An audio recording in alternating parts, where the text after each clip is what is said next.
అదే రకంగా ఇంతకుముందు ఎప్పుడు కూడా సారపాకలో ఒక మెడికల్ క్యాంప్ అనేది నిర్వహించేవాళ్ళు కాదు.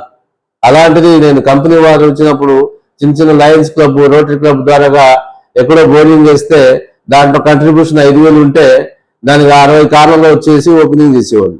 ఈ సిస్టమ్ మన దగ్గర కుదరదు. ఈ ప్రాంతం చాలా వెనుకబడిన ప్రాంతం. ఈ ప్రాంతంలో ఎంతో మంది ఆరోగ్య సమస్యతో ఇబ్బంది పడతా ఉన్నారు. కాబట్టి మీరు ఫ్రీక్వెంట్ గా ప్రతి నెల ఇక్కడ మెడికల్ క్యాంప్ పెట్టాలని చెప్పేసి దాన్ని నేను గట్టిగా కంపెనీతో ఫైట్ చేయడం జరిగింది. దాని తర్వాత పెద్ద మొత్తంలో మెడికల్ క్యాంపులు జరిగినాయి. ఆ మెడికల్ క్యాంపుల్లో కూడా ఊరికనే